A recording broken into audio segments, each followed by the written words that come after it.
Hey, let's talk about standard 11.4. 11.4, I can simplify the quotient of algebraic expressions with exponents. Just build on what we did last time. So, first off, to divide numbers or variables with the same base, we're going to subtract the exponents.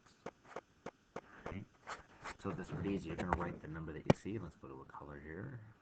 Blue today, so we're going to write 3. Alright? And then we're going to take these numbers and we're going to do 8 minus 5 equals 3. So this is going to be 3 to the third. Right? 3 to the third. Let's do again. A to the fourth divided by A to the second. We're going to write A. 4 minus 2. 4 minus 2 makes 2. So it's going to be A to the second. Same thing, 3 here. We write 10. It's 10 to the 7th divided by 10 to the 4th. 7 minus 4 is 3. So it's 10 to the third. Down here, you might have 2 of each, so we're going to write your x's first.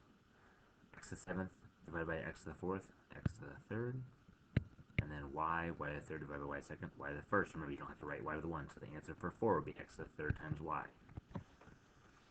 Alright, 5, let's read this a different way. A to the 8th times b to the 3rd divided by a to the 2nd divided by times b. We're going to write them again. A, you could write the b term over here. 8 minus 2 is 6. 3 minus 1 is 2. I might want to put a 1 in there. So we're going to have a to the 6th times b to the 2nd. Here's x to the 9th times y to the 7th divided by x times y. So I'm going to write x. I'm going to write y. 9 minus this invisible 1 is 8. Y to the 7th, 7 minus this invisible 1 is 6. So we're going to have x to the 8th times y to the 6th. Could not be easier, ladies and gentlemen. Let's go to the next page.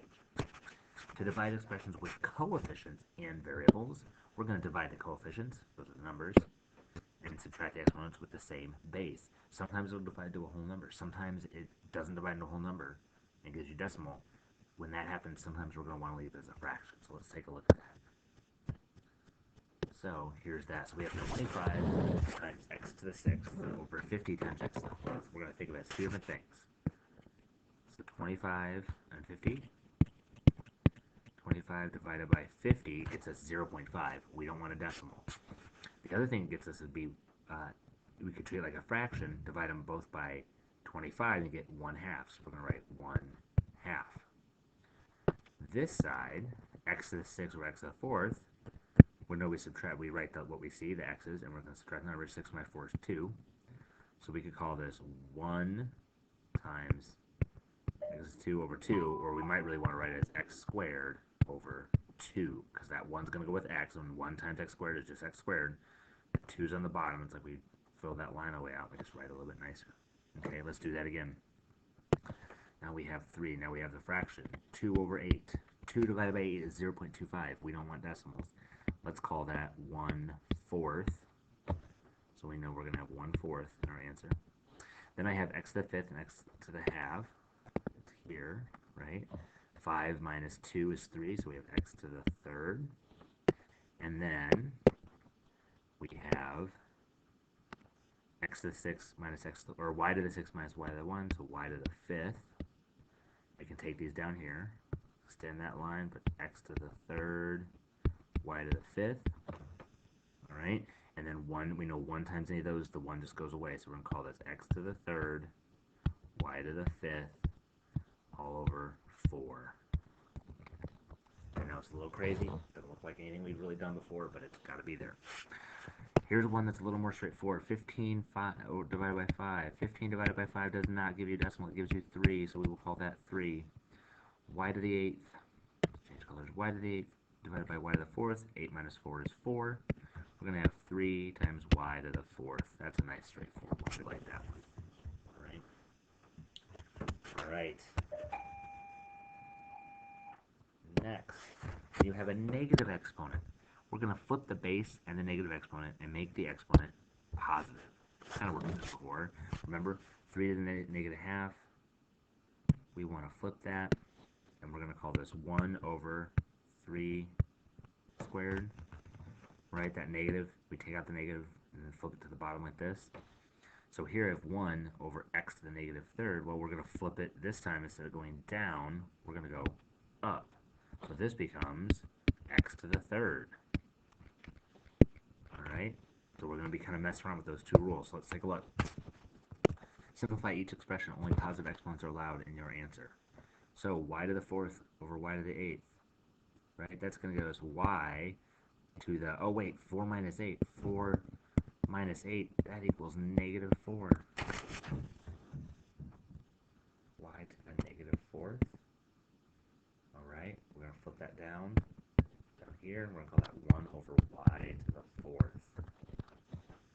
All right, 4 to the third, or 4 to the fifth. 4 to the negative 2. We want to change that to 1 over 4 squared. We're going to flip it to the bottom, make it positive. All right, let's do one more here. Ooh, m to the third divided by m to the sixth. So m to the third times n to the fifth divided by m to the sixth times n to the eighth. So we're doing m's first. So m is going to be negative 3. N is going to be negative 3. We're going to flip them both and make them 1 n to the third times n to the third. Pretty straightforward. Remember, when we get a negative number, we take out the negatives, move it to the bottom of a fraction, put 1 on top, unless we have something that stays up there. We're going to see one of those here. So here we have a to the second times b to the third divided by a to the third times b. We're going to write a's. 2 minus 3 is negative 1. b's. 3 minus 1 is 2. Only one of them can move below, so we're going to move that down, and we're going to call this b squared over a, or a to the first. Same thing here. We're putting them all together. We have 3 things we have to do. So 1, we're going to do with the numbers. 2 over 8. That doesn't become a whole number. We're going to change it to 1/4. Okay, so 1/4. X to the second minus x to the third, or x to the second divided by x to the third. 2 minus 1 is 3, so x to the negative first. Right? And then y to the fifth. Y to the fifth. Y, 5 minus 5 is 0, so that just goes away. Well, technically it becomes 1, so we'll say times 1. Alright, so the top here, 1 times x to the negative first times 1 would just be x to the negative first. 4 just stays 4, but we have to flip this one to the bottom. So it's going to be 1 over 4 times x. Crazy, right? Let's do it again. 9 and 12. 9 divided by 12, or excuse me, 12 divided by 9. We're going to call that 4/3. So 4 and 3. A to the fourth minus a to the 10th. 4 minus 2 is 2, so 4 a to the second. B to the second divided by b to the fifth. 2 minus 5 is negative 3. We know that we're going to make this into 1 over b to the third, so let's move it straight to the bottom. Call this b to the third down here. 4a squared over 3b to the third. That's our final answer. Alright, that was a lot. You might want to rewatch those. Here's what your homework looks like. It's long, but it's all fast stuff. That you post on there. Alright.